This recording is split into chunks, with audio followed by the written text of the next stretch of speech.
കഴിഞ്ഞ മാർച്ച് മാസം നടന്ന കോഴീച്ചന സംവാദത്തിൽ വെച്ച് ഈ ഉള്ളവൻ ആയത്തോതി വിശദീകരിച്ചപ്പോൾ അതിന് പ്രാമാണികമായി മറുപടി പറയാൻ സാധിക്കാതെ വന്നപ്പോൾ അടുത്ത ദിവസങ്ങൾ മുതൽ നാടൊന്നാകെ പ്രചരിപ്പിച്ചു. ഫൈസൽ മുസ്ലിയാർ ആയത്ത് വ്യാഖ്യാനിച്ചിരിക്കുന്നു, അതുകൊണ്ട് ജൂനിയർ കാന്തപുരമാണ് എന്ന് പോലുമുള്ള പ്രചാരണങ്ങൾ വന്നു. കാന്തപുരവുമായി ബന്ധമുള്ള ചില ആളുകളാണ് എന്ന് സംശയിക്കുന്നു. അവർ കാന്തപുരം അവാർഡ് വരെ പ്രഖ്യാപിക്കുന്ന സാഹചര്യം പോലും ഉണ്ടായി. അത് എന്താണ് കാര്യമെന്ന് കൃത്യമായി തിരിച്ചറിയാൻ കഴിയാത്ത സാധാരണക്കാരായ ആളുകളിൽ ചിലർ അത് ഏറ്റെടുക്കുകയും ഇത്തരം ആളുകളുടെ പ്രചാരണങ്ങളിൽ വഞ്ചിതരായി ശരിയായിരിക്കാമെന്ന് തെറ്റിദ്ധരിച്ച് മറ്റു പല വിഷയത്തിലും തെറ്റിദ്ധരിച്ചതുപോലെ ഈ വിഷയത്തിലും ഇവരൊക്കെ പറയുന്നത് ശരിയായിരിക്കാമെന്ന് വിചാരിച്ച് നാടൊന്നാകെ ഫ്ലക്സ് ബോർഡായും പോസ്റ്ററായും ബാനറായും പ്രഭാഷണമായും ഖുതുബകളിൽ പോലും അത് ഈ ആരോപണം ഉന്നയിക്കുന്ന സാഹചര്യമുണ്ടായി. ശിർക്ക് ആരോപിച്ചതുപോലെ ഖുർആൻ ദുർവ്യാഖ്യാനിച്ചുവെന്ന ഈ ആരോപണവും അതിഗൗരവമായി മുജാഹിദുകൾ കാണുന്നു. അതുകൊണ്ട് തന്നെ അന്നേ തന്നെ മുജാഹിദ് പ്രസ്ഥാനം ഒന്നടങ്കം പറഞ്ഞു, അങ്ങനെയാണെങ്കിൽ ആ വിഷയം ചർച്ചയാകാമല്ലോ. ആരാണോ ദുർവ്യാഖ്യാനിച്ചുവെന്ന് ആരോപിക്കപ്പെട്ട വ്യക്തി, ആ വ്യക്തി തന്നെ വിശദീകരിക്കട്ടെ. താൻ എന്താണ് കോഴിച്ചനയിൽ പറഞ്ഞത്, താൻ അവിടെ എന്താണ് കിതാബിൽ നിന്ന് വായിച്ചത്, താൻ അവിടെ എന്താണ് മുൻഗാമികളുടെ പേരിൽ വായിച്ചു കേൾപ്പിച്ചത്, അത് ഇല്ലാത്തതാണോ, അത് കളവാണോ, അർത്ഥം മാറ്റിയതാണോ, ദുർവ്യാഖ്യാനമാണോ, അതല്ല ദുർവ്യാഖ്യാനമാണെന്ന് ആരോപിക്കുന്നതാണോ ദുർവ്യാഖ്യാനം എന്ന് ജനങ്ങൾ മനസ്സിലാക്കട്ടെ. അതുകൊണ്ട് ആരോപിക്കപ്പെട്ട വ്യക്തിയും ആരോപണത്തിന് ഏറ്റവും ശക്തമായി രംഗത്തിറങ്ങിയ ഖുർത്തുബിയുമായി വാ, എന്റെ മുമ്പിലേക്ക് വാ എന്ന് പറഞ്ഞുകൊണ്ട് വെല്ലുവിളിച്ച ബഹുമാന്യനായ അബ്ദുറഹ്മാൻ സലഫിയും തന്നെയാവട്ടെ ഈ വിഷയം സംസാരിക്കേണ്ടത് എന്ന നിർബന്ധ ബുദ്ധി മുജാഹിദുകൾ ഏറ്റെടുത്തു. കഴിഞ്ഞ 8 മാസമായി നാട് നീളെ ഒട്ടുമിക്ക വേദികളിലും ഞങ്ങളൊന്നടങ്കം പറഞ്ഞു, ഈ വിഷയം ഞങ്ങൾ ദുർവ്യാഖ്യാനിച്ചുവെന്നാണെങ്കിൽ അത് തെളിയിക്കേണ്ട ബാധ്യത നിങ്ങൾക്കുണ്ട്. ദുർവ്യാഖ്യാനിച്ചിട്ടില്ല എന്ന് തെളിയിക്കാൻ ഞങ്ങൾ സന്നദ്ധരാണ്. നിങ്ങൾ ഒരുക്കമുണ്ടോ എന്ന് 8 മാസമായി ചോദിച്ചിട്ടും അനാവശ്യമായ ധാരാളം ന്യായങ്ങൾ പറഞ്ഞ്, പല നിബന്ധനകൾ പറഞ്ഞ്, PN വേണം, സക്കരിയ സുലാഹി വേണം, ഹുസൈൻ സലഫി വേണം, ഫൈസൽ മുസ്ലിയാരും ഉണ്ടായിക്കോട്ടെ, അങ്ങനെയാണെങ്കിൽ ഞാൻ നിശ്ചയിക്കുന്ന അല്ല സംഘടന നിശ്ചയിക്കുന്ന ആളുകളോ വരുമെന്നൊക്കെയുള്ള ന്യായങ്ങൾ 10,000 മുമ്പാകെ പ്രഖ്യാപിച്ചുകൊണ്ട് ഈ പുകമറ നിലനിർത്താനാണ് ബഹുമാന്യനായ സലഫി ശ്രമിച്ചത് എന്നുള്ളത് പറയാതിരിക്കാൻ നിവൃത്തിയില്ല.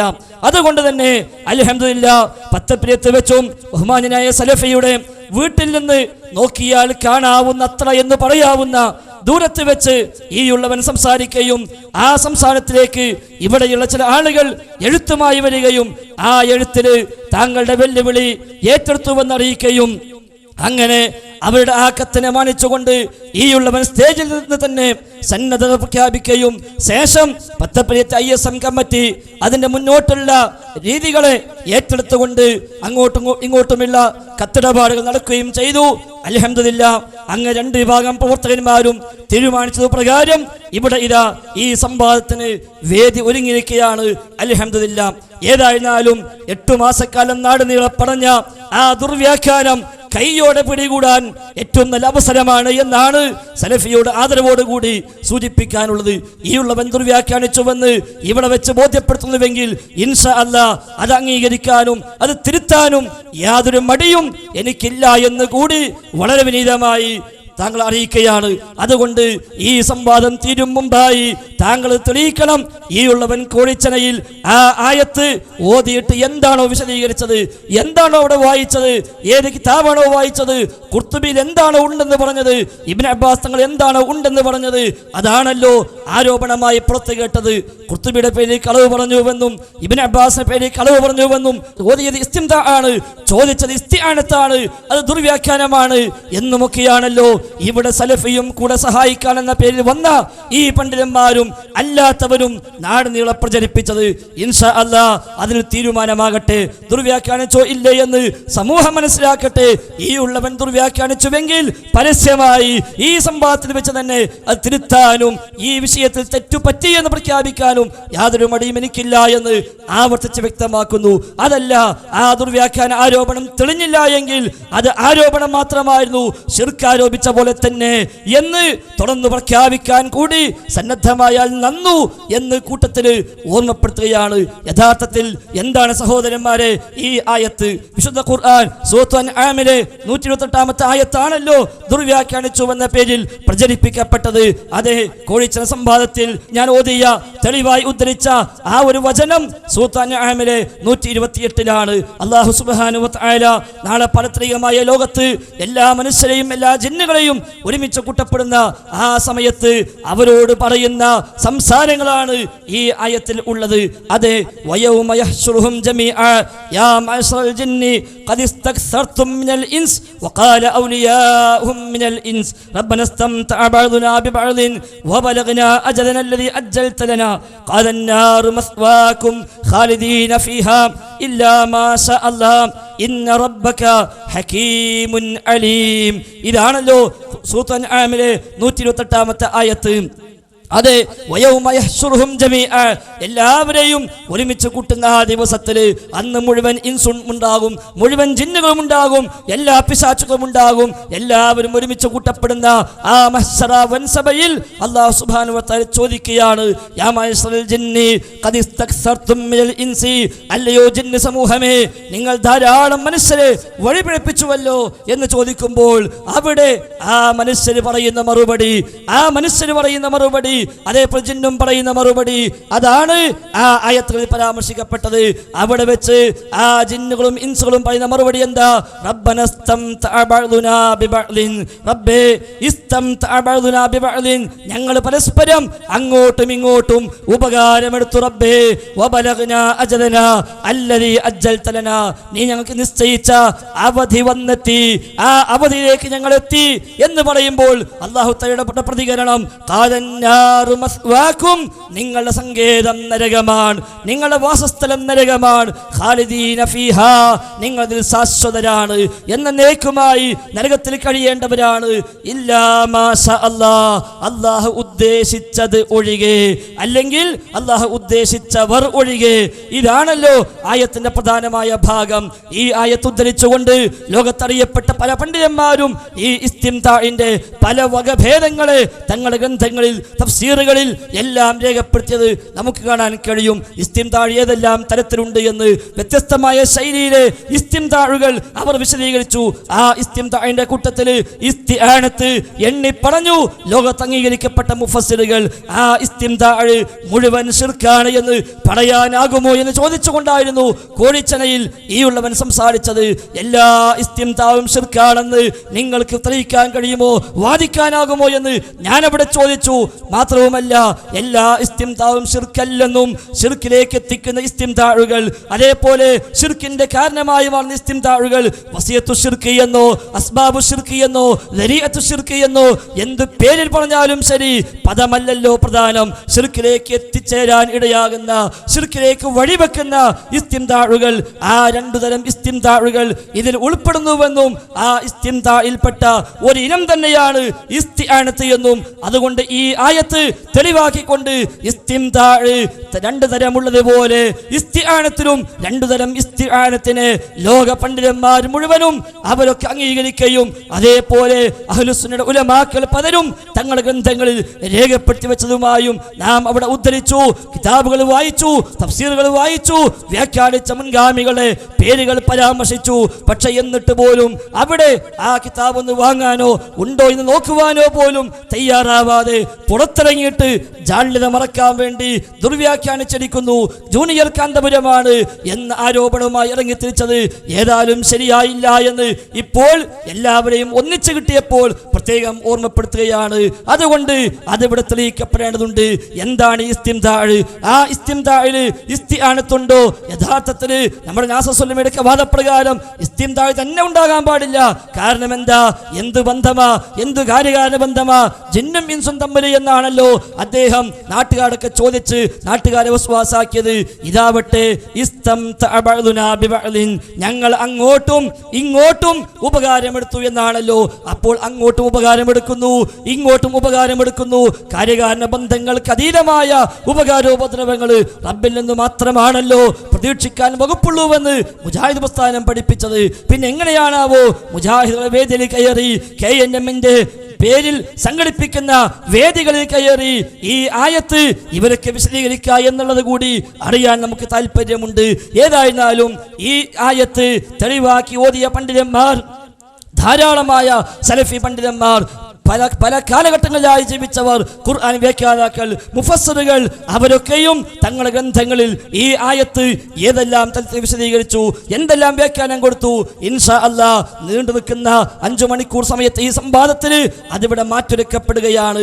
എന്തിനേറെ ഞാനും ഈ ഇരിക്കുന്ന ഹനീഫ് കായക്കൊടിയും അബ്ദുറഹ്മാൻ സലഫിയുടെ നിർദ്ദേശപ്രകാരം ഞങ്ങൾ ഏറ്റെടുത്ത് KJU ദൗറയ്ക്ക് മുമ്പാകെ ഞങ്ങൾ സമർപ്പിച്ച പ്രബന്ധത്തിന് പോലും ഈ ആയത്ത് ഒന്നിലേറെ തവണ പരാമർശിക്കപ്പെട്ടുവല്ലോ. 4-ാമത്തെ പേജിലും 6-ാമത്തെ പേജിലും 18-ാമത്തെ പേജിലും ഞങ്ങൾ തയ്യാറാക്കി കൊടുത്ത ആ പ്രബന്ധത്തിന് അത് ഈ അബ്ദുറഹ്മാൻ സലഫിയുടെ നിർദ്ദേശപ്രകാരം ഞങ്ങൾ രണ്ടുപേരും ഏറ്റെടുത്ത KJU ദൗറയിൽ മുഴുവൻ പണ്ഡിതന്മാരുടെയും മുമ്പാകെ സമർപ്പിച്ച, ഞാൻ കൊണ്ടുപോയി വായിച്ച, ഹനീഫ് കായിക്കൂടി തയ്യാറാക്കിയ ആ പ്രബന്ധത്തിന് ഈ ആയത്ത് ഇസ്തിആനത്തുമായി ബന്ധപ്പെട്ട വിഷയം പറയാൻ അവിടെ കൊടുത്തുവല്ലോ.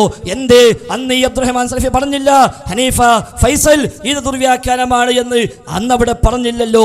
എങ്ങനെ ഇസ്തിആനത്തിന് ഇസ്തിംതാഇന്റെ ആയത്ത് തെളിവാവുക? നിങ്ങളോട് തയ്യാറാക്കാൻ ഏൽപ്പിച്ചത് ഇസ്തിആനത്തല്ലേ?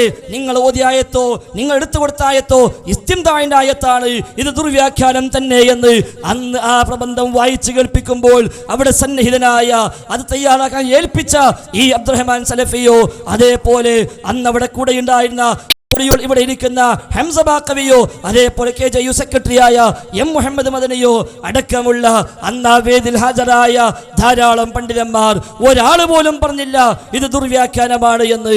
അതിനുശേഷവും എത്ര സ്ഥലങ്ങളിൽ ഈ ആയത്ത് പരാമർശമുണ്ട്. ഉസ്മാൻ സാഹിബിന്റെ മുഖ്യശത്രു എന്ന പുസ്തകത്തിൽ ഈ ആയത്തുമായി ബന്ധപ്പെട്ട് ഏതെല്ലാം തരം ഇസ്തിംതാ ആണ് അവിടെ വിശദീകരിച്ചത്. ശിർക്കായത് മാത്രമല്ലല്ലോ, അല്ലാത്ത ഒരുപാട് ഇസ്തിംതാകൾ, പിശാചിനെ പൂജിക്കലും പിശാചിനെ ആരാധിക്കലും പിശാചിനോട് പ്രാർത്ഥിക്കലും ജിന്നിനോട് പ്രാർത്ഥിക്കലും അതേപോലെ ശിർക്കായ എല്ലാ സംഗതികളും പറയുന്നു. അതോടൊപ്പം ശിർക്കല്ലാത്ത മറ്റൊരുപാട് ഇസ്തിംതാഴികളെ ഉസ്മാൻ സാഹിബ് വിശദീകരിക്കുന്നു. ഇനി ഉസ്മാൻ സാഹിബിനെയും താൻ അടക്കി വെച്ച ലെറ്റർ ബേർഡ് ഉപയോഗിച്ച് മരണാന്തര ബഹുമതിയായി പുറത്താക്കുമോ എന്ന് നമുക്കറിയില്ല. പദപ്രയോഗം അധികമായെങ്കിൽ ക്ഷമിക്കണേ എന്ന് സൂചിപ്പിക്കുകയാണ്. ഏതായിരുന്നാലും പറഞ്ഞു വന്നത് അവരൊക്കെ പ്രയോഗിച്ചു പോന്ന, അവരൊക്കെ പഠിപ്പിച്ചു പോന്ന മുൻഗാമിയായ ഇസ്ലാഹി പണ്ഡിതന്മാരും അഹ്ലുസുന്നയുടെ പണ്ഡിതന്മാർ അഖിലവും തൗഹീദിനെ അടിസ്ഥാനമായി എന്താണോ പഠിപ്പിച്ചത് ആ ബേസിനെ അട്ടിമറിച്ച് പുതിയ ചില താല്പര്യങ്ങൾ സംരക്ഷിക്കാൻ വേണ്ടി ബഹുമാന്യനായ കരുവള്ളിയുടെ ഭാഷയിൽ പറഞ്ഞാൽ നേതൃത്വത്തെ നിശബ്ദമാക്കി സംഘടനയെ ഹൈജാക്ക് ചെയ്യാൻ ശ്രമിക്കുന്ന ഒരു ഉപജാപക സംഘം.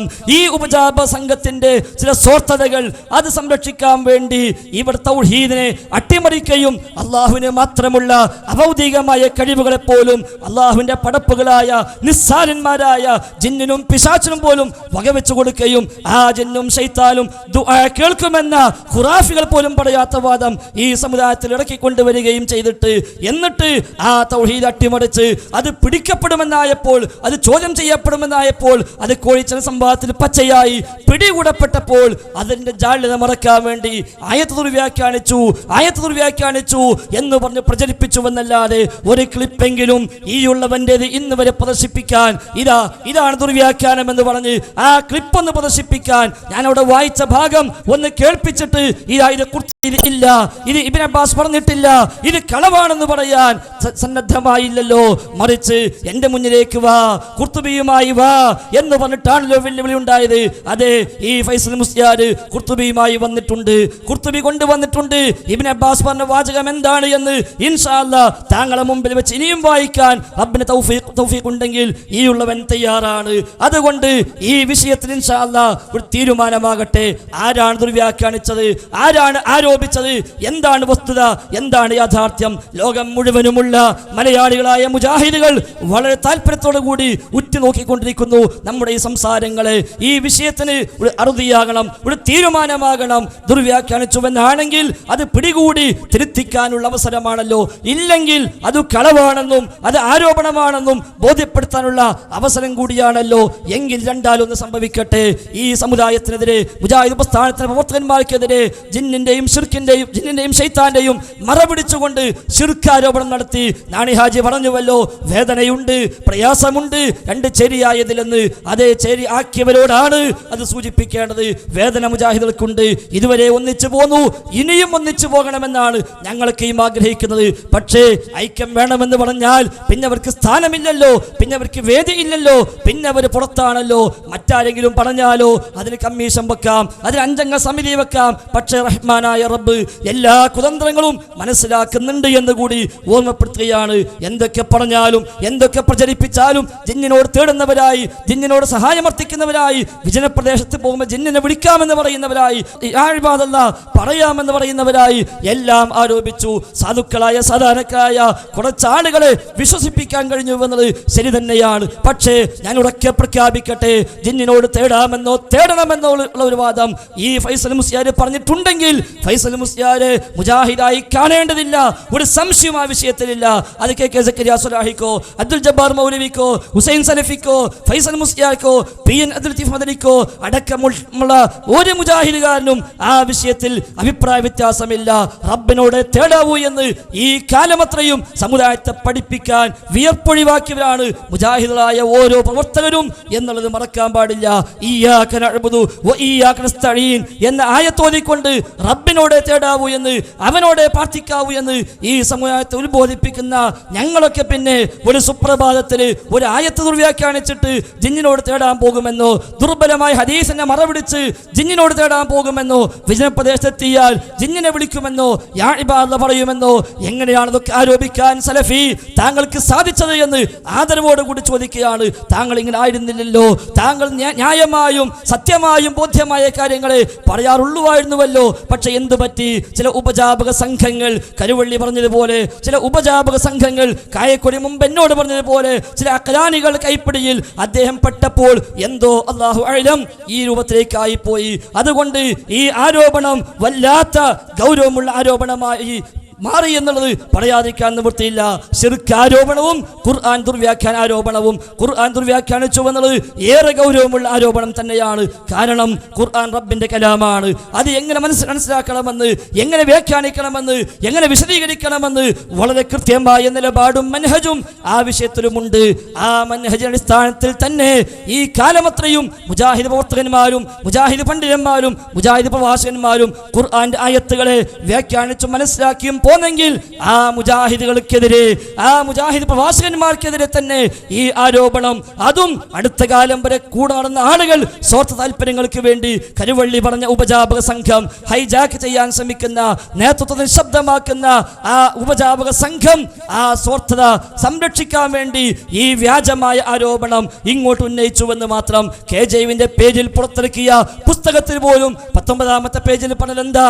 ഇത് ശുദ്ധമായ ആരോപണമാണ് എന്ന് പറയുക മാത്രമല്ല ഖുർആന്റെ ആയത്തും കൊടുത്തുവല്ലോ, സുബ്ഹാനക് ഹാദാ ബുഹ്താനുൻ അദീം, ഇത് വമ്പിച്ച അപരാധമാണ് എന്ന ആയത്ത് കൊടുത്തിട്ടാണല്ലോ ആ ബുക്കിന്റെ 19ാമത്തെ പേജിൽ എഴുതി വെച്ചത് ഇതൊരു ആരോപണമാകുന്നുവെന്ന്. പിന്നെ എങ്ങനെയാ ആരോപണമല്ലാതായി മാറിയത്? അതിനുശേഷം പിന്നെ ആരാ ജിന്നിനെ വിളിക്കാൻ തുടങ്ങിയത്? അതിനുശേഷം പിന്നെ ആരാ ജിന്നിനോട് തേടാമെന്ന് പറഞ്ഞത്? ആളെ കാണിക്കേണ്ടതുണ്ട്. നമുക്കൊന്നിച്ച മനുഷ്യനെ പുറത്താക്കാമെന്നാണ് ഇപ്പോഴും ഓർമ്മിപ്പിക്കാനുള്ളത്. അതുകൊണ്ട് ഇല്ല, മുജാഹിദ് ആരും ആ വഴിയിലേക്ക് പോയിട്ടില്ല, അതിനുവേണ്ടി ആയത്തോതിയിട്ടുമില്ല, അതിനുവേണ്ടി ദുർവ്യാഖ്യാനിച്ചിട്ടുമില്ല.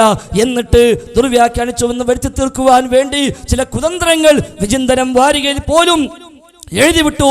കോഴിത്തല സംവാദത്തിന് ഫൈസൽ മുസ്ലിയാർ ദുർവ്യാഖ്യാനിച്ചു എന്ന് പറഞ്ഞുകൊണ്ട് എഴുതി വിട്ട വിചിന്തനത്തിന് എന്താ കൊടുത്തത്? അവിടെ എഴുതി വെച്ചു, ജിന്നിനോട് സഹായത്തേട്ടം ശിർക്കല്ല, വസിയത്തു ശിർക്ക് മാത്രമേ ആകൂ എന്ന് ഫൈസൽ മുസ്ലിയാർ വാദിച്ചു എന്നാണ്. ശിർക്കല്ല, വസിയത്തു ശിർക്ക് മാത്രമേ ആകൂ എന്ന് ഫൈസൽ മുസ്ലിയാർ വാദിച്ചുവെന്ന് വിചിന്തനം വാരികയിൽ കള്ളമെഴുതി പ്രചരിപ്പിച്ചു. ഈ പത്തപ്രിയത്തെ, ഈ സംവാദവുമായി ബന്ധപ്പെട്ട എഴുത്ത് കുത്തുകൾ നടക്കുമ്പോൾ ആ എഴുത്തിലും തിരികെ കൊള്ളിക്കാൻ ശ്രമിച്ചു. ജിന്നിനോട് സഹായത്തേട്ടം വസിയത്തു ശിർക്കാകുന്നു എന്നതിനായത്തോ ദുർവ്യാഖ്യാനമാകുന്നു എന്ന് ഞങ്ങൾ പറഞ്ഞു. ഇല്ല, ഞങ്ങളത് പറഞ്ഞിട്ടില്ല. ശിർക്കായതുണ്ട്, ശിർക്കിലേക്ക് എത്തിക്കുന്നതും ഉണ്ട്. പ്രാർത്ഥനയാണോ, ഇബാദത്താണോ, അഭൗതികമായ തേട്ടമാണോ, അദൃശ്യ മാർഗത്തിലെ തേട്ടമാണോ എങ്കിൽ ശിർക്ക് തന്നെ, ശിർക്ക് തന്നെ, ശിർക്ക് തന്നെ, സംശയമില്ല. അതൊന്നുമല്ലെങ്കിലോ, ആ രീതിക്കൊന്നുമല്ലെങ്കിലോ എങ്കിൽ അതുപോലും ശിർക്കിലേക്ക് എത്തിക്കുന്നതാണ്, ശിർക്കിലേക്ക് വഴിവെക്കുന്നതാണ്. അല്ലാതെ അനസ് മുസ്ലിയാർ പറഞ്ഞ പോലെ യാതൊരു കുഴപ്പമില്ല, സോപ്പെടുക്കാൻ പറയുന്ന പോലെയാണ്, ചീർപ്പെടുക്കാൻ പറയുന്ന പോലെയാണ് എന്ന ശൈലിയിൽ മുജാഹിദുകൾ അതിനൊരിക്കലും നിസ്സാരമായി കണ്ടിട്ടില്ല. അതെല്ലാം പാടില്ലാത്താണെന്നും ജിന്നുമായുള്ള യാതൊരു ബന്ധവും പാടില്ല എന്നും എല്ലാം ഇന്നല്ലെങ്കിൽ നാളെ ശിർക്ക് കൊണ്ടുപോയി ചാടിക്കുമെന്നും പറഞ്ഞത് അനസ് മുസ്ലിയാർക്കും അറിയാമല്ലോ സത്യമതാണ് എന്ന്, സലഫിക്കും അറിയാമല്ലോ സത്യമതാണ് എന്ന്. അതുകൊണ്ടാണല്ലോ 5/6/11 സിരി ടവറിൽ വിളിച്ചു ചേർത്ത സ്വകാര്യ ഗ്രൂപ്പ് മീറ്റിംഗിന് ഈ അബ്ദുറഹ്മാൻ സലഫി തന്നെയും പറഞ്ഞത് ശിർക്കാക്കാൻ മെനക്കെടണ്ട, ശിർക്കാക്കാൻ പ്രയാസാണ് എന്ന് പറഞ്ഞത്. ആ ബോധ്യം കൊണ്ടാണല്ലോ, ആ ബോധ്യം ഉള്ളിൽ ഉള്ളത് കൊണ്ട് തന്നെയാണ് കഴിഞ്ഞ 8 മാസക്കാലമായി ഞങ്ങൾ ഈ വിഷയം ചർച്ച ചെയ്യാൻ നമുക്കൊന്നിച്ചിരിക്കാമെന്ന് ആവശ്യപ്പെട്ടിട്ടും തയ്യാറാകാതിരുന്നത്. ഈ പത്തപ്രിയത്തും പല മുടന്തൻ ന്യായങ്ങൾ പറഞ്ഞ് രക്ഷപ്പെടാൻ നിങ്ങൾ ശ്രമിച്ചിട്ടുണ്ട് എന്നതിന് ഈ കത്തുകൾ സാക്ഷിയാണ്. കത്തുകൾ മാലോകർ കാണുമല്ലോ, ആ കത്തുകൾ വായിക്കുമല്ലോ. അപ്പൊ മനസ്സിലാകും എന്തൊക്കെയാ നിബന്ധന. പത്തപ്രിയത്ത് വെച്ച് ഞാനാ പ്രഖ്യാപിച്ചത് എങ്ങനെയും സന്നദ്ധമാണ്, ഏത് വിധേനയും സന്നദ്ധമാണ് എന്ന് പറഞ്ഞു. അവസാനം ഇങ്ങോട്ട് നിബന്ധനകളുടെ ഒരുപാട് പ്രയാണങ്ങളായിരുന്നു. എത്ര നിബന്ധന പരസ്യമായിട്ടാകാമെന്ന് ഞങ്ങൾ പറഞ്ഞു. അപ്പൊ പറഞ്ഞു അല്ല, പത്തപ്രിയത്തുകാരായ 15 പേര് ഹാള് കയറാൻ പാടുള്ളൂ. അതേപോലെ ഒരു സമയത്ത് ഒരാളെ സംസാരിക്കൂ. ഞങ്ങൾ പറഞ്ഞു ശരി, ആ ഒരാൾ അബ്ദുറഹ്മാൻ സലഫി ആകണമെന്ന് ഞങ്ങൾക്ക് നിർബന്ധമുള്ളൂ. അതേപോലെ ഇന്നലെ വൈകുന്നേരവും നിബന്ധനയുമായി വന്നു. എന്താ നിബന്ധന? മധ്യസ്ഥന്മാര് പത്തപ്രിയത്തുകാരാകണം. മധ്യസ്ഥന്മാര് പത്തപ്രിയത്തുകാരാകണം. ഈ കാലം വരെ ഇല്ലാത്ത ഒരു പുതിയ നിബന്ധന. ഒന്നും കാര്യം ഉണ്ടായിട്ടല്ല, പക്ഷേ അത് പറ്റൂല എന്ന് പറഞ്ഞാൽ അതിൻ്റെ പേരിലെങ്കിലും രക്ഷപ്പെടാൻ പറ്റുമോ എന്ന് ശ്രമിക്കാനാണോ എന്നറിയില്ല. ഏതായിരുന്നാലും അതിനെല്ലാം തരണം ചെയ്ത് അൽഹംദുലില്ലാഹ് ഇവിടെ മുമ്പിൽ വന്നിരിക്കുകയാണ്. ഇനി നമുക്ക് മാറ്റുരക്കാൻ പ്രമാണങ്ങൾ വെച്ചുകൊണ്ട് ആരാണ് ദുർവ്യാഖ്യാനിച്ചത്, ആരാണ് ആരോപിച്ചത്, ആരുടെ പക്കലാണ് ശരിയായ പ്രമാണമുള്ളത്, ആരാ സാക്ഷാൽ മുജാഹിദുകൾ എത്രപ്പോഴും സീലും കയ്യിലുണ്ടായാൽ മുജാഹിദായി മാറും, അതല്ല തൗഹീദും സുന്നത്തും കയ്യിലുണ്ടായാലാണോ മുജാഹിദായി മാറുക? നമുക്ക് മാറ്റുരക്കാം. യഥാർത്ഥത്തിൽ ഖുർആൻ ദുർവ്യാഖ്യാനം ഇങ്ങോട്ട് ആരോപിക്കുമ്പോൾ അങ്ങോട്ട് തെളിയിക്കാൻ കഴിയുന്ന എത്രയെത്ര ദുർവ്യാഖ്യാനങ്ങളുണ്ട്. ഈ ഇരിക്കുന്ന അബ്ദുറഹ്മാൻ സലഫിയല്ലേ ഫലാ തഖാഫൂഹും വഖാഫൂനി എന്ന ആയത്തോതിയിട്ട് പണ്ട് ചേകന്നൂര് പറഞ്ഞ അർത്ഥം, ശേഷം സലാം സലമി പറഞ്ഞ അർത്ഥം, അതേപോലെ അത് ഏറ്റുപറഞ്ഞുകൊണ്ട് പ്രസംഗിച്ച ക്ലിപ്പ് നമ്മൾ എത്ര പേർ കേട്ടതാ? എന്നാ ഫൈസൽ മുസ്ലിയാർ ദുർവ്യാഖ്യാനിച്ച ക്ലിപ്പ് നിങ്ങൾ ആരെങ്കിലും കേട്ടുവോ? എവിടെങ്കിലും കേൾപ്പിച്ചുവോ? ഈ പത്തപ്രിയത്തടക്കം ഞങ്ങൾ ആ ക്ലിപ്പുമായി വന്നവരാ. ഫലാ തഖാഫൂഹും എന്ന ആയത്തിന് സലഫി പറഞ്ഞ അർത്ഥം സലാം സലമി വെച്ച ദുർവ്യാഖ്യാനമാണ്. ചേകന്നൂര് പണ്ട് പറഞ്ഞ ദുർവ്യാഖ്യാനമാണ്. അതാണല്ലോ ഇപ്പോൾ അട്ടിമറിക്കപ്പെട്ട തൗഹീദിനെ സ്ഥാപിക്കാൻ വേണ്ടി കൂട്ടുപിടിക്കേണ്ടി വന്നത്. എവിടെങ്കിലും പറഞ്ഞോ തെറ്റായിപ്പോയി എന്ന് ഡോക്ടർ സുൽഫിഖർ അലി വെളുക്കും കത്തിച്ച് ഇറങ്ങിപ്പോയെങ്കിൽ അങ്ങനെ ഒരു ചെറിയ ക്ഷമാപണമെങ്കിലും തെറ്റിപ്പോയി എന്ന് ഞങ്ങളോട് വേണ്ട. റഹ്മാനായ റബ്ബിന്റെ മുമ്പിൽ എന്തേ നിർവഹിക്കാൻ തയ്യാറായോ? എവിടെങ്കിലും കേട്ടോ അത് തെറ്റിപ്പോയതായിരുന്നു എന്നൊരു ഒരു പ്രഖ്യാപനം ഇല്ല, നമ്മൾ കേട്ടില്ല. കൂടെ നടക്കുന്ന കെ.വി. അബ്ദുൽ ലത്തീഫ് മൗലവി ആയത്ത് മുറിച്ചിട്ട് പകുതി ഓതിയിട്ടല്ലേ പറഞ്ഞത് വമാഹും ബിളാരിന ബിഹി മിൻ അഹദിൻ, ഒരാളുകയും സിഹ്ർ കൊണ്ട് ഒന്നും ചെയ്യാൻ കഴിയില്ല എന്നതിന് ആയത്ത് മുറിച്ചോതി. ഇല്ലാ ബിഇദ്നില്ലാ എന്ന ഭാഗം കട്ട് മുറിച്ചിട്ട് ആയത്ത് ദുർവ്യാഖ്യാനിച്ചില്ലേ? അതേപോലെ ഇന്നാ നഹ്നു നസ്സൽന ദിക്റ വ ഇന്നാ ലഹു ലഹാഫിദൂൻ എന്ന ആയത്ത് ഓതിയിട്ട് ഈ സംഘടനയെ അള്ളാഹു ഇറക്കിയതാണ്, ഈ സംഘടന അള്ളാഹു സംരക്ഷിക്കും എന്ന് ദുർവ്യാഖ്യാനിച്ചല്ലേ. പിന്നെന്തിനാണാവോ സംരക്ഷിക്കാനുള്ള ബേജാറുമായി സലഫി ഇറങ്ങി തിരിച്ചത് നമുക്ക് മനസ്സിലാകുന്നില്ല. അതേപോലെ ബദറിലെ ആയത്ത് ഓതിയിട്ട് മലക്കൾ ഇറങ്ങുന്നുവെന്ന ആയത്ത് ഓതിയിട്ടാണല്ലോ നിങ്ങളെ കൂട്ടത്തിൽ ഇപ്പോഴും നടക്കുന്ന ഒരു ഫാറൂഖി പ്രസംഗിച്ചത്. അള്ളാഹുവിന്റെ റസൂൽ മലക്കോട് സഹായം തേടിയിട്ടുണ്ട്, എന്നാലും ജിന്നിനോട് തേടിയിട്ടില്ല എന്ന് പ്രഖ്യാപിച്ചില്ലേ. എത്ര ആയത്തുകൾ, എത്ര ഹദീസുകൾ അണിഞ്ഞെടുത്ത് വെച്ച് സംഘടിപ്പിച്ച ഒരു സമ്മേളനം, മുജാഹിദ് സമ്മേളനം എന്ന് പോസ്റ്ററിൽ കാണുന്നുവെങ്കിലും മുജാഹിദ് സമ്മേളനം കണ്ട ഒരാളും പറയില്ല ഇത് മുജാഹിദ് സമ്മേളനമാണ് എന്ന്. ആ സമ്മേളനത്തിന്റെ ഭാഗമായി പുറത്തിറക്കിയ സുവനീർ, ആ സുവനീറിൽ എത്ര ഹദീസുകളെയാണ് പച്ചയായി പരിഹസിച്ചത്, എത്ര ഹദീസുകളെയാണ് ദുർവ്യാഖ്യാനിച്ചത്. വൈകുന്നേരമായാൽ ജിന്നുകളെ വരവായി എന്ന് ഒരു മൗലവി തട്ടിവിട്ടുവെന്ന് അതിൽ എഴുതി വിട്ടിട്ട് ഏതെങ്കിലും ഈ മൗലവിമാര് പറഞ്ഞോ നിങ്ങൾ ആ പറഞ്ഞതാണ് തട്ടിവിടൽ, അത് പറയാൻ പാടില്ല, അത് ഹദീസാണ്, സ്ഥിരപ്പെട്ട കാര്യമാണ് എന്ന് എവിടെങ്കിലും പറഞ്ഞോ? ഇല്ലല്ലോ. അതേപോലെ സൂറത്തുൻ നിസായിലെ ആയത്ത് ദുർവ്യാഖ്യാനിച്ചു കൊടുത്തില്ലേ. എത്ര ഹദീസുകൾ, എത്ര ആയത്തുകൾ എവിടെയെല്ലാം പരിഹസിച്ചു. കൂടെ ഇപ്പോഴും ഉണ്ടെന്ന് പറയപ്പെടുന്ന എന്നാൽ എവിടെയും കാണുന്നില്ലാത്ത നിഅമത്തില്ലാത്തൊരു ഫാറൂഖി ഉണ്ടല്ലോ. ആ ഫാറൂഖി താടിയെ പരിഹസിച്ചു, ഇസ്ലാമിക വേഷത്തെ പരിഹസിച്ചു. അതിന് പ്രോത്സാഹനം നൽകുന്ന പ്രവർത്തകന്മാരെയും പണ്ഡിതന്മാരെയും MSM-നെയും ISM-നെയും മുഴുവൻ പരിഹസിച്ചിട്ട് എന്തെങ്കിലും ഒരു വാക്ക് അത് പറയല്ല എന്ന്, നിഅമത്തെ അത് പറഞ്ഞാൽ നിഅമത്തുണ്ടാവില്ല എന്ന് പറയാൻ തയ്യാറായോ? ഉണ്ടായില്ലല്ലോ. ആ കണ്ട മുഴുവൻ ദുർവ്യാഖ്യാനക്കാരെയും കൂടെ നടത്തി തന്റെ സ്വാർത്ഥത കാത്തു സൂക്ഷിക്കാൻ വേണ്ടി കരുവള്ളി പറഞ്ഞ ആ നേതൃത്വത്തെ നിശബ്ദമാക്കി സംഘടന ഹൈജാക്ക് ചെയ്ത് തന്റെ ലക്ഷ്യങ്ങൾ നേടാൻ ശ്രമിക്കുന്ന ഉപജാപക സംഘത്തിന് വേണ്ടി ഈ മുഴുവൻ ദുർവ്യാഖ്യാനക്കാരെയും ഈ മുഴുവൻ അഖലാനികളെയും സാക്ഷാൽ മടവൂരികളെ പോലും കൂട്ടിപ്പിടിച്ചുകൊണ്ട് മുജാഹിദ് പ്രസ്ഥാനത്തിന്റെ ആളുകളെ, നിങ്ങളാരും മുജാഹിദല്ല, നിങ്ങളൊക്കെ ജിന്നിന്റെ ആൾക്കാരാ, നിങ്ങളൊക്കെ ശൈത്താന്റെ ആൾക്കാരാ, നിങ്ങളൊക്കെ ശിർക്കിലേക്ക് പോയി എന്ന് പറഞ്ഞ് ആക്രോശിച്ച് നടന്നാൽ അതൊക്കെ മുജാഹിദ് വിശ്വസിക്കുമെന്ന് സലഫി വിചാരിച്ചെങ്കിൽ സലഫി താങ്കളെ ഉപദേശിക്കാൻ ഇപ്പൊ അടുത്ത കാലങ്ങളിലായി കൂടെ കൂടിയവർ താങ്കളെ വഞ്ചിച്ചിരിക്കുന്നു. താങ്കൾ പഴയ അബ്ദുറഹ്മാൻ സലഫിയാകണം. അതെ, KNM-ന്റെ സെക്രട്ടറി ആയിരുന്നൊരു കാലമുണ്ടല്ലോ താങ്കൾക്ക്. അതെ, ആ പഴയ അബ്ദുറഹ്മാൻ സലഫിയായി താങ്കൾ മാറണം. താങ്കൾ തെരഞ്ഞെടുത്ത ഈസ്റ്റ് ജില്ലയിലെ പ്രസിഡന്റായ കരുവള്ളിയല്ലേ താങ്കൾക്കെതിരെ സംസാരിച്ചത്? താങ്കളുമായി ഏറെ ബന്ധമുള്ള ഉത്തരവാദപ്പെട്ട എത്ര ആളുകൾ താങ്കൾക്കെതിരെ പരാതിയുമായി വന്നു. താങ്കൾ KKP-യുമായുള്ള ബന്ധം പുറത്തു കൊണ്ടുവന്നത് താങ്കളുടെ സ്വന്തം സഹോദരൻ KNM-ന്റെ സംസ്ഥാന കൗൺസിലർ കൂടിയായ ആളായിരുന്നുവല്ലോ. വല്ല പ്രതികരണവും ഉണ്ടായോ? എന്തെങ്കിലും പറയാൻ കഴിഞ്ഞോ?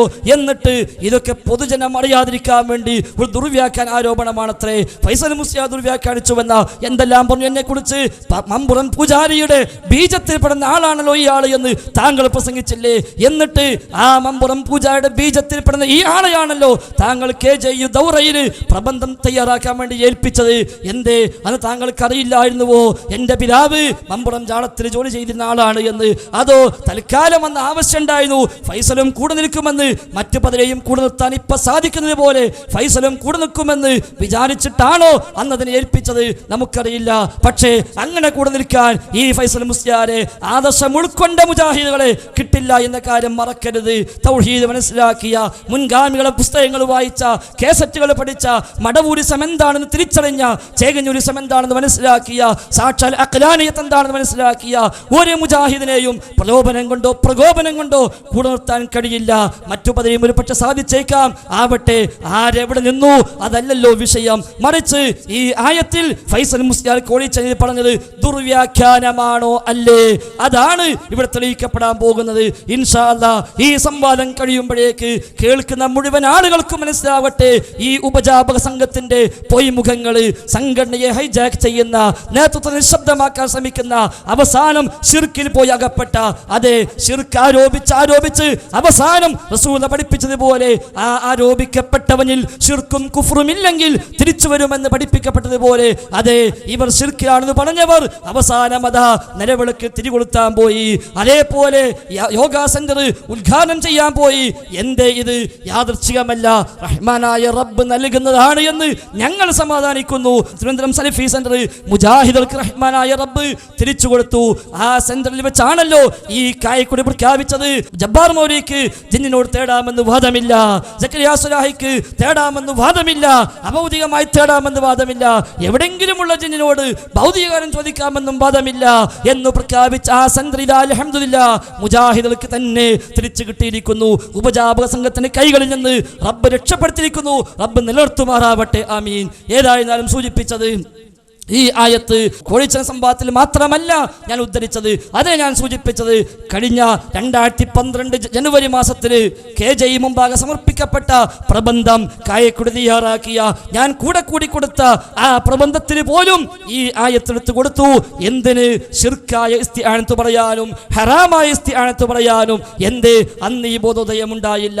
4-ാമത്തെ പേജിലും 6-ാമത്തെ പേജിലും ശിർക്കായ ഇസ്തിആനത്ത് പറയാൻ ഈ ആയത്ത് കൊടുത്തപ്പോൾ 18-ാമത്തെ പേജിൽ ഹറാമാണെന്ന് പഠിപ്പിക്കാനും, അതെ അൽ ഇസ്തിആനത്തു ബിൽ ജിന്നി ഹറാമുൻ, ജിന്നിനോട് ഇസ്തിആനത്ത് ഹറാമാണ് എന്ന് പഠിപ്പിക്കുന്നിടത്ത് എന്താ തെളിവായി പറഞ്ഞത്?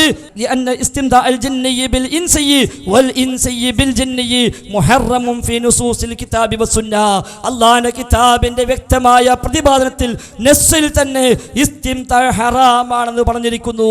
അതുകൊണ്ട് ഇസ്തിആനത്ത് ഹറാം എന്ന് ആ പ്രബന്ധത്തിൽ കൊടുത്തിട്ട് 2012 ജനുവരി ആണല്ലോ കൊടുത്തത്. അത് കഴിഞ്ഞ് 13 മാസം കഴിഞ്ഞിട്ടാ കോഴിച്ചന സംവാദം ഉണ്ടായത്. എന്തേ? അന്നൊന്നുമില്ലാത്തൊരു ആരോപണം. ശേഷം ഒരുപാട് മുഖാമുഖങ്ങൾ ഈ ഉള്ളവൻ പറഞ്ഞു നിങ്ങൾക്കൊരു പക്ഷേ മുഖാമുഖം നടത്താൻ സാധിച്ചിട്ടില്ലായിരിക്കാം തൗഹീദ് അട്ടിമറിഞ്ഞത് കൊണ്ട്. ഞങ്ങൾ അൽഹംദുലില്ലാഹ് റബ്ബിന്റെ തൗഫീഖോട് കൂടി 120-ാമത്തെ മുഖാമുഖവും നടത്തി കഴിഞ്ഞു. അൽഹംദുലില്ലാഹ് സുമ്മ അൽഹംദുലില്ലാഹ്. ഇൻഷാ അല്ലാഹ് ഇനിയും അതൊരു പടയോട്ടമായി ആദർശ പ്രബോധന മേഖലയിൽ, തൗഹീദ് പ്രബോധന മേഖലയിൽ റബ്ബിനോട് തേടാവൂ എന്ന ആശയം പഠിപ്പിച്ചുകൊണ്ട്, അല്ലാതെ അല്ലാഹ്ക്ക് മാത്രം കൊടുക്കേണ്ട ഇസ്തിആനത്ത് മനുഷ്യന്മാരും കൊടുക്കാമെന്ന അക്ബരിയൻ ത്വരീഖത്ത് ഇല്ല, ഞങ്ങൾക്കില്ല. റബ്ബിനുള്ളത് റബ്ബിനു മാത്രം. അത് മനുഷ്യനോടും പറ്റില്ല, ജിന്നിനോടും പറ്റില്ല, ഇൻസിനോടും പറ്റില്ല, ഒരു സൃഷ്ടിയോടും പറ്റില്ല. ഇയ്യാക നസ്തഈൻ, റബ്ബേ നിന്നോട് മാത്രം ഞങ്ങൾ സഹായം തേടുന്നു എന്ന മാത്രവുമായി ഇൻഷാ അല്ലാഹ് ഞങ്ങൾ ഇറങ്ങി പുറപ്പെടുകയാണ്. നിങ്ങൾ മാത്രം ഒഴിവാക്കിയിട്ടുണ്ടാകാം. ഇപ്പൊ ദൃശ്യലോകത്തേക്ക് തിരിച്ചു വിട്ടു, കുറച്ച് കഴിയുമ്പോൾ അദൃശ്യലോകത്തേക്ക് കൂടി പോകും. അതാണ് വസിയത്തു ശിർക്ക്, അതാണ് ശിർക്കിലേക്കുള്ള വസീല. അതുകൊണ്ട് നിങ്ങൾ ആ വഴിക്ക് പോകട്ടെ, നിങ്ങൾ ആ ദൗത്യം നിർവഹിക്കൂ. ഞങ്ങൾ ദഅവത്തുമായി തൗഹീദുമായി ഇൻഷാ അല്ലാഹ് ഞങ്ങൾ ഇനിയും അതിശക്തമായി ഇറങ്ങുകയാണ്. ആരാണ് മുജാഹിദ് എന്ന്, ആരാണ് ശരിയായ മുജാഹിദ് പ്രസ്ഥാനത്തിന് പാരമ്പര്യം അവകാശപ്പെടാൻ ഉള്ളവരെന്ന് ജനം തിരിച്ചറിയട്ടെ എന്ന് മാത്രമാണ് സൂചിപ്പിക്കാനുള്ളത്. ഇൻഷാ അല്ലാഹ് ശേഷം അബ്ദുറഹ്മാൻ സലഫിയുടെ 40 മിനിറ്റ് അവതരണമുണ്ട്. അതിനുശേഷം 30 മിനിറ്റ് അതിന് ഗണ്ണനമായി വീണ്ടും സംസാരിക്കാൻ അവസരമുണ്ട്. 25 മിനിറ്റ് ഇൻഷാ അല്ലാഹ് അവസരമുണ്ട്. അത് കഴിഞ്ഞാൽ അദ്ദേഹത്തിനുമുണ്ട് 25 മിനിറ്റ്. അത് കഴിഞ്ഞാൽ 15 മിനിറ്റ് വീണ്ടും ഉണ്ട് ഖണ്ഡിക്കാൻ സമയം. ശേഷം അദ്ദേഹത്തിനുമുണ്ട് 15 മിനിറ്റ്. അതൊക്കെ എന്തിനാണ് വ്യവസ്ഥ എഴുതി ചേർത്തത് എന്ന് ഇൻഷാ അല്ലാഹ് ഞങ്ങൾക്കറിയാം. എന്നാലും നടക്കാൻ വേണ്ടി സമ്മതിച്ചു എന്ന് മാത്രം. ശേഷം ചോദ്യോത്തരമാണ്. 3 മിനിറ്റ് ചോദ്യം, 5 മിനിറ്റ് ഉത്തരം, 10 ചോദ്യങ്ങൾ മൊത്തത്തിൽ ഇൻഷാ അല്ലാഹ്. അതെല്ലാം തീരുമ്പോൾ കൃത്യമായി തൗഹീദിന്റെ വക്താക്കൾ ആര്, ശരിയായ മുജാഹിദുകൾ ആര്, ഗൂഢസംഘമാര്, ഉപജാപക സംഘമാര്, ഹൈജാക്ക് ചെയ്ത മൂവർ സംഘവും 4-ാമനായി കൂടിയവരും ആര് എന്നുള്ളത് സമുദായം തിരിച്ചറിയട്ടെ എന്ന് മാത്രം സൂചിപ്പിച്ച് റബ്ബിലേക്ക് വിടുന്നു. റഹ്മാനായ റബ്ബ് സത്യം സത്യമായി ഉൾക്കൊണ്ട് സത്യത്തിന് വേണ്ടി നിലകൊള്ളാൻ തൗഫീഖ് നൽകി നമ്മെ എല്ലാം അനുഗ്രഹിക്കുമാറാവട്ടെ. എല്ലാ കുതന്ത്രക്കാരുടെയും മുഴുവൻ കുതന്ത്രങ്ങളിൽ നിന്നും റഹ്മാനായ റബ്ബ് നമ്മെ എല്ലാവരെയും കാത്തുരക്ഷിക്കുമാറാവട്ടെ. തൗഹീദിനെ അതിന് ശരിയായ അവകാശികളിൽ തന്നെ പ്രബോധനം ചെയ്യാൻ റഹ്മാനായ റബ്ബ് ഏൽപ്പിക്കും, സംശയമൊന്നുമില്ല. റഹ്മാനായ റബ്ബ് അതിന് നമ്മെ തന്നെ തിരഞ്ഞെടുക്കുമാറാവട്ടെ. റബ്ബനാ ആതിനാ ഫിദ്ദുനിയ ഹസന വഫിൽ ആഖിറതി ഹസന വഖിനാ അദാബന്നാർ. റബ്ബനാ തഖബ്ബൽ മിന്നാ റബ്ബനാ തഖബ്ബൽ മിന്നാ റബ്ബനാ തഖബ്ബൽ മിന്നാ ഇന്നക അൻതസ് സമീഉൽ അലീം വതുബ് അലൈനാ ഇന്നക അൻതത് തവ്വാബുർ റഹീം. വസല്ലല്ലാഹു വസല്ലം അലാ മുഹമ്മദിൻ വആലി വസഹബി അജ്മഈൻ വൽഹംദുലില്ലാഹി റബ്ബിൽ ആലമീൻ. അസ്സലാമു അലൈക്കും വറഹ്മത്തുള്ളാഹി വബറകാതുഹു. അസ്സലാമു അലൈക്കും. ഇനി വിഷയം അവതരിപ്പിക്കുന്നത് ബഹുമാനപ്പെട്ട അബ്ദുറഹ്മാൻ സലഫിയാണ്. അദ്ദേഹത്തെ അതിനുവേണ്ടി ക്ഷണിക്കുന്നു. 40 മിനിറ്റ്. അസ്സലാമു അലൈക്കും. ഇന്നൽ ഹംദലില്ലാഹ് നഹ്മദുഹു വനസ്തഈനുഹു വനുഅ്മിനു ബിഹി വനതവക്കലു അലൈഹി വനഊദു ബില്ലാഹി മിൻ ശുറൂരി അൻഫുസിനാ വമിൻ സയ്യിആതി അഅമാലിനാ. മൻ യഹ്ദിഹില്ലാഹു ഫലാ മുദില്ല ലഹു വമൻ യുദ്ലിൽ ഫലാ ഹാദിയ ലഹു. അഷ്ഹദു അൻ ലാ ഇലാഹ ഇല്ലല്ലാഹു വഹ്ദഹു ലാ ശരീക ലഹു وأشهد أن محمدًا عبده ورسوله يا أيها الذين آمنوا اتقوا الله حق تقاته ولا تموتن إلا وأنتم مسلمون يا أيها الناس اتقوا ربكم الذي خلقكم من نفس واحدة وخلق منها زوجها وبث منهما رجالا كثيرا ونساء واتقوا الله الذي تساءلون به والأرحام إن الله كان عليكم رقيبا يا أيها الذين آمنوا اتقوا الله وقولوا قولا سديدا يصلح لكم أعمالكم ويغفر لكم ذنوبكم ومن يطع الله ورسوله فقد فاز فوزا عظيما أما بعد فإن خير الحديث كتاب الله وخير الهدي هدي محمد صلى الله عليه وسلم وشر الأمور محدثاتها وكل محدثة بدعة وكل بدعة ضلالة أعوذ بالله من الشيطان الرجيم أمن يهديكم في ظلمات البر والبحر ومن يرسل الرياح بشرا بين يدي رحمته أإله مع الله تعالى الله عما يشركون ബഹുമാന്യരായ പണ്ഡിതന്മാരെ, പ്രിയപ്പെട്ട സഹോദരന്മാരെ, ഈ ശബ്ദം ശ്രവിച്ചുകൊണ്ടിരിക്കുന്ന വിവിധ സ്ഥലങ്ങളിലുള്ള പ്രിയപ്പെട്ട സുഹൃത്തുക്കളെ, അള്ളാഹുവിൻ്റെ അനുഗ്രഹത്താൽ ഈ സംവാദത്തിൻ്റെ ആമുഖത്തിൽ മധ്യസ്ഥന്മാർ സൂചിപ്പിച്ചതുപോലെ ഈ സംവാദം സത്യം മനസ്സിലാക്കുവാനുള്ള ഒരു വേദിയായി മാറട്ടെ എന്ന് പ്രാർത്ഥിക്കുകയും ആ ഒരു നിലപാടിൽ സംസാരിക്കാൻ ഞാൻ ശ്രമിക്കുകയും ചെയ്യുകയാണ്. കാരണം ഈ വിഷയാവതരണത്തിൽ മറുഭാഗത്ത് നിന്ന് സംസാരിച്ച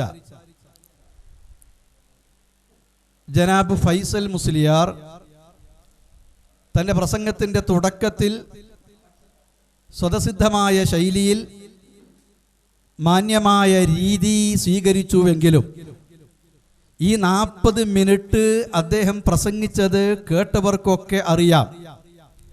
കുത്തുവാക്കുകളും പരിഹാസ്യങ്ങളും അതുപോലെ എങ്ങനെയെങ്കിലുമൊക്കെ ഈ ഉള്ളവനെ അല്പമൊന്ന് പ്രകോപിപ്പിക്കാൻ സാധിച്ചാൽ അദ്ദേഹത്തിന് പതിവ് രീതി ഇവിടെയും സ്വീകരിക്കാം എന്ന് കരുതിയാവാം.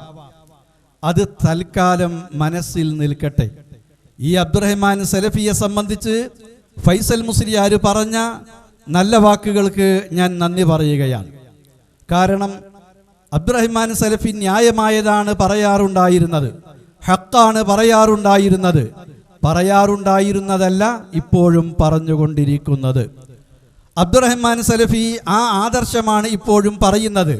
പുതിയ ഒരു ചിന്താഗതി സ്വാഭാവികമായും ഞാൻ അത്തരം സംസാരങ്ങൾ ഞാൻ ശ്രവിക്കുന്നില്ല. കാരണം അത് ഓരോരുത്തരും അവരവരുടെ നിലവാരത്തിനും അവനവരുടെ സംസ്കാരത്തിനും അനുസരിച്ച് പെരുമാറും. പക്ഷേ ഒരു യോഗത്തിൻ്റെ മര്യാദ മറുപക്ഷത്തുള്ളവർ പാലിക്കുന്നത് നല്ലതാണ് എന്നാണ് അധ്യക്ഷൻ സൂചിപ്പിച്ചത്. അത് രണ്ടു ഭാഗത്തുള്ളവരും ശ്രദ്ധിക്കണം എന്നുകൂടി ഞാൻ ഉണർത്തുകയാണ്. ഈ ഫൈസൽ മുസ്ലിയാർ സൂചിപ്പിച്ചതുപോലെ അദ്ദേഹത്തെയും ഹനീഫ് കായക്കൊടിയെയും അനസ് മൗലവിയെയും അതുപോലെ എൻ്റെ കൂടെ ഒരുമിച്ച് നിന്ന് പ്രവർത്തിച്ചിരുന്ന ഈ ആളുകൾക്ക് ഒപ്പം ഒരു സുഹൃത്തായി തൻ്റെ പരിചയവും അനുഭവവും മുൻനിർത്തിക്കൊണ്ട് ഇത്തരം വിഷയങ്ങൾ ചർച്ച ചെയ്യുകയും ആ ചർച്ചയുമായി നാടുനീളെ പ്രബോധന പ്രവർത്തനങ്ങളിൽ മുന്നിട്ട് ഇറങ്ങുവാൻ പ്രേരിപ്പിച്ച് നിങ്ങളുടെ മുന്നിലും നിങ്ങളുടെ ഒപ്പവും നിന്ന് നിങ്ങൾക്ക് ധൈര്യം പകർന്ന് നിങ്ങൾക്ക് ശക്തി പകർന്ന് പിന്തുണ നൽകി എല്ലാ രീതിയിലും നിങ്ങളോടൊപ്പം ഉണ്ടായിരുന്ന വ്യക്തിയാണ് ഞാൻ. എൻ്റെ ജീവിതത്തിൽ ഇന്ന് വരെ ഏതെങ്കിലും ഒരു സന്ദർഭത്തിൽ ഈ ഫൈസൽ മുസ്ലിയാരോടോ അല്ലാത്ത ആളുകളോടോ എൻ്റെ ആശയം സ്വീകരിക്കണമെന്ന് ഞാൻ പറഞ്ഞത്, എൻ്റെ അഭിപ്രായം പിന്തുണക്കണമെന്ന് പറഞ്ഞത്, സംഘടനയിൽ എൻ്റെ വീക്ഷണം നിങ്ങൾ ഉൾക്കൊള്ളണമെന്ന് പറഞ്ഞത് ഒരൊറ്റ വാക്കും സത്യസന്ധമായി പറയാൻ തെളിയിക്കാൻ സാധിക്കുകയില്ല എന്ന ഉറച്ച വിശ്വാസത്തോടെയാണ് ഞാൻ പറയുന്നത്. എൻ്റെ നിലപാട് അന്നും ഇന്നും ഒന്നാണ്.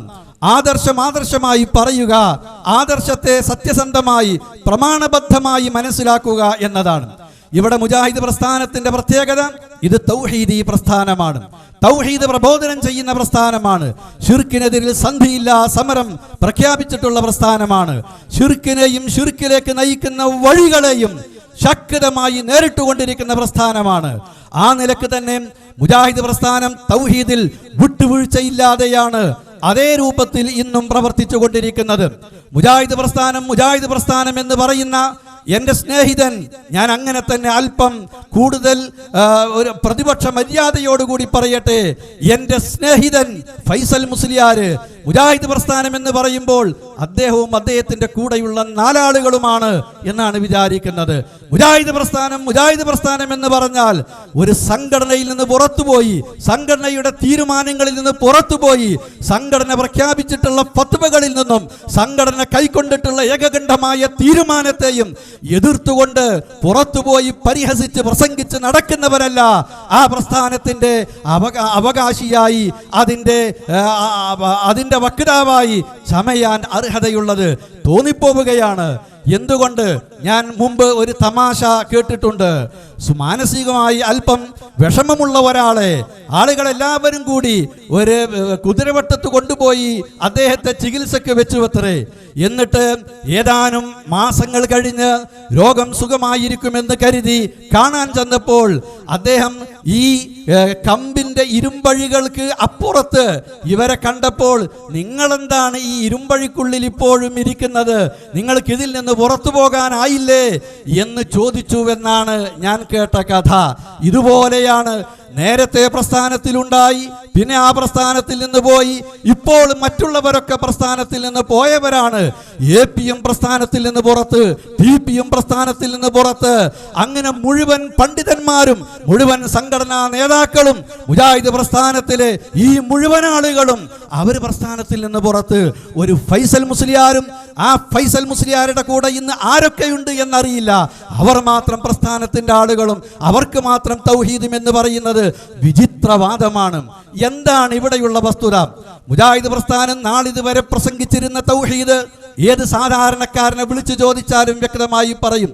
ഇയ്യാക നഅ്ബുദു വ ഇയ്യാക നസ്തഈൻ. അല്ലാഹുവേ, നിന്നെ മാത്രം ഞങ്ങൾ ആരാധിക്കുന്നു, നിന്നോട് മാത്രം ഞങ്ങൾ സഹായം തേടുന്നു. ഈ സഹായാർത്ഥന അല്ലാഹുവിനോട് മാത്രമേ ആകാവൂ. അല്ലാഹു അല്ലാത്തവരോട് സഹായം തേടുന്നത് ശിർക്കാണ്. ഇത് സംശയമില്ലാത്ത കാര്യമാണ്. തൗഹീദിന്റെ വിശദാംശങ്ങളിലേക്ക് പോകുന്നില്ല. ഇവിടെയുള്ള തർക്കമുള്ള വിഷയത്തിന്റെ മർമ്മത്തിൽ ഒതുങ്ങി നിന്നുകൊണ്ട് സംസാരിക്കാനാണ് ഞാൻ ഉദ്ദേശിക്കുന്നത്. ആ നിലക്ക് സഹായാർത്ഥന അള്ളാഹുവിനോട് മാത്രം, അള്ളാഹു അല്ലാത്തവരോടുള്ള സഹായാർത്ഥന ശിർക്ക്. ഇതാണ് മുജാഹിദുകൾ എക്കാലത്തും പഠിച്ചു വന്നിട്ടുള്ളത്, പണ്ഡിതന്മാർ പഠിപ്പിച്ചു പോന്നിട്ടുള്ളതും. അനുവദനീയമായ സഹായ തേട്ടം എന്തുമാത്രമാണ്? മനുഷ്യന് മറ്റു മനുഷ്യനോടുള്ള സഹായ തേട്ടം അതുമാത്രമാണ് അനുവദിക്കപ്പെട്ടിട്ടുള്ളത്. മനുഷ്യന് മറ്റു മനുഷ്യനോട് സഹായം ചോദിക്കാം. മനുഷ്യന്റെ പ്രവർത്തികൾ, അവൻ ഉണ്ടാക്കിയിട്ടുള്ള കാര്യങ്ങൾ, ഇതൊക്കെ തന്നെ സഹായത്തിന് ഉപയോഗിക്കാം എന്നുള്ളതല്ലാതെ സഹായ തേട്ടം അല്ലാഹു അല്ലാത്തവരോട് ആവാമെന്ന് ഒരിക്കലും വിശുദ്ധ ഖുർആനിലും തിരുസുന്നത്തിലും കാണാൻ കഴിയില്ല. ഇദാ സഅൽത ഫസ്അലില്ലാഹ് വഇദസ്തഅൻത ഫസ്തഇൻ ബില്ലാഹ്. നീ സഹായം തേടുകയാണെങ്കിൽ അല്ലാഹുവിനോട് തേടണം, ചോദിക്കുകയാണെങ്കിൽ അല്ലാഹുവിനോട് ചോദിക്കണം എന്നാണ് വിശുദ്ധ ഖുർആൻ വ്യക്തമാക്കുന്നത്. വമൻ അളല്ലു മിമ്മൻ യദ്ഉ മിൻ ദൂനില്ലാഹി മൻ ലാ യസ്തജീബു ലഹു ഇലാ യൗമിൽ ഖിയാമ വഹും അൻ ദുആഇഹിം ഗാഫിലൂൻ വഇദാ ഹുശിറ നാസു കാനൂ ലഹും അഅദാഅൻ വകാനൂ ബിഇബാദതിഹിം കാഫിരീൻ. അല്ലാഹു അല്ലാത്തവരോട് സഹായം തേടുന്നത്, വിളിച്ചു തേടുന്നത്, പ്രാർത്ഥിക്കുന്നത്, ഉത്തരം തരാൻ കഴിയാത്തവരോട് സഹായം തേടുന്നതിനേക്കാൾ വഴിപിഴച്ചവനായി ആരുണ്ട് എന്നാണ് വിശുദ്ധ ഖുർആൻ ചോദിക്കുന്നത്. ഇതുപോലെ വല്ലദീന തദ്ഉന മിൻ ദൂനിഹി മാ യംലികൂന മിൻ ഖിത്മീർ ഇൻ തദ്ഉഹും ലാ യസ്മഉ ദുആഅക്കും വലൗ സമിഉ മസ്തജാബു ലക്കും വയൗമൽ ഖിയാമത്തി യക്ഫുറൂന ബിശിർകിക്കും വലാ യുനബ്ബിയുക മിസ്ലു ഖബീർ. അല്ലാഹു അല്ലാത്തവരോട് വിളിച്ച് പ്രാർത്ഥിക്കുന്നത്, സഹായം തേടുന്നത്, അത് ശിർക്കാണെന്നാണ് വിശുദ്ധ ഖുർആൻ പ്രഖ്യാപിച്ചിട്ടുള്ളത്. ഞാൻ ഈ 2 ആയത്തുകളെ ഇവിടെ ഉദ്ധരിക്കുവാനുള്ള കാരണം, കോഴിച്ചന സംവാദത്തിൽ ജിന്നിനോട് സഹായം തേടുന്നത്, ജിന്നിനോടുള്ള സഹായം ചോദിക്കുന്നത് അത് ശിർക്കാണെന്നതിന് എൻ്റെ ബഹുമാന്യനായ സ്നേഹിതൻ ഫൈസൽ മുസ്ലിയാർ അന്ന് ഓതിയിട്ടുള്ള ആയത്താണ് ഇത്. അപ്പൊ അള്ളാഹുവിനോട് മാത്രമേ സഹായം തേടാവൂ, അള്ളാഹു അല്ലാത്ത ജിന്നിനോട് സഹായം തേടുന്നത് ശിർക്കാണ് എന്നതിന്, ആരോട് സഹായം തേടുന്നതും ശിർക്കാണ് എന്നതിന് ഈ ആയത്തു തന്നെ മതി. ഞാൻ വേറെ ആയത്തുകൾ ഇവിടെ ഉദ്ധരിക്കുന്നില്ല, ഉദ്ധരിക്കേണ്ട ആവശ്യവുമില്ല. പക്ഷേ മനുഷ്യനെ സംബന്ധിച്ചിടത്തോളം അവന് സഹായം ചോദിക്കുക എന്ന പ്രവൃത്തി പരസ്പരമാകാവുന്നതാണ്. മരിച്ച മനുഷ്യരോടല്ല, ഹാജറില്ലാത്ത മനുഷ്യരോടല്ല, കഴിവില്ലാത്ത മനുഷ്യരോടല്ല, മനുഷ്യ കഴിവിൽപ്പെടാത്ത കാര്യങ്ങളിലല്ല. നേരെ മറിച്ച് മനുഷ്യനാവണം, ജിന്നാവരുത്, മലക്കാവരുത്, മനുഷ്യനാവണം. അവൻ ഹയ്യാവണം, മയ്യിത്താവരുത്. അവൻ ഹാദിറാവണം, ഗായിബാവരുത്. അവൻ ഖാദിറാവണം. അവൻ്റെ കഴിവിൽപ്പെട്ട കാര്യങ്ങളാവണം ചോദിക്കുന്നത്. എങ്കിൽ അത് പ്രാർത്ഥനയുടെ പരിധിയിൽ വരില്ല, ഇബാദത്തിന്റെ പരിധിയിൽ വരില്ല. അള്ളാഹുവിനോട് മാത്രം ചോദിക്കേണ്ട കാര്യങ്ങളുടെ കൂട്ടത്തിൽ പെടില്ല. അത് സൃഷ്ടികളോട് എന്ന് പറഞ്ഞാൽ മനുഷ്യർക്ക് മറ്റു മനുഷ്യരോട് ചോദിക്കാവുന്ന കാര്യങ്ങളുടെ പരിധിയിലാണ് എന്ന് വ്യക്തമായി മനസ്സിലാക്കാവുന്നതാണ്.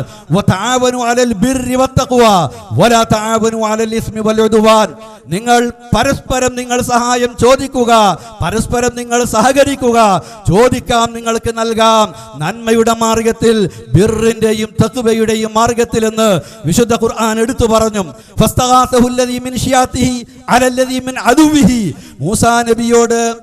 മൂസാ നബിയോട് തൻ്റെ വർഗത്തിൽപ്പെട്ട ഒരാൾ തൻ്റെ എതിർ വർഗത്തിൽപ്പെട്ട ഖിബ്തിക്കെതിരിൽ സഹായം ചോദിച്ചുവെന്ന് ഖുർആൻ എടുത്തു പറയുന്നു. മൂസാ നബി സഹായിച്ചുവെന്നും ആ സഹായം അതാവട്ടെ മൂസാ നബി ഒരു അടി കൊടുക്കുകയും അയാൾ മരിച്ചു വീഴുകയും ചെയ്തു. ഖാല ഹാദാ മിൻ അമലി ശൈത്താൻ. ഈ ചെയ്ത പ്രവൃത്തി പിശാചിന്റെ പ്രവർത്തനമാണ്, പിശാചിന്റെ പ്രേരണ വഴി സംഭവിച്ചതാണല്ലോ എന്നുകൂടി എടുത്തു പറഞ്ഞു. അവിടെ ശിർക്കും വരുന്നില്ല, വസീലത്ത് ശിർക്കും വരുന്നില്ല എന്നുള്ള വസ്തുത കൂടി ഞാൻ ഇവിടെ സാന്ദർഭികമായി ഓർക്കുകയാണ്. ഞാൻ പറഞ്ഞു വരുന്നത്, ഇതുപോലെ വളരെ വ്യക്തമായി പ്രാർത്ഥിക്കേണ്ടത്, സഹായം തേടേണ്ടത്, സഹായത്തേട്ടം പ്രാർത്ഥന, ഇത് അള്ളാഹുവിനോട് മാത്രമേ ആകാവൂ. ജിന്നിനോടാ പാടില്ല, മലക്കിനോട് പാടില്ല, അള്ളാഹുവിന്റെ സൃഷ്ടികളിൽ ആരോടും പാടില്ല എന്നത് ഖണ്ഡിതമായ കാര്യമാണ്.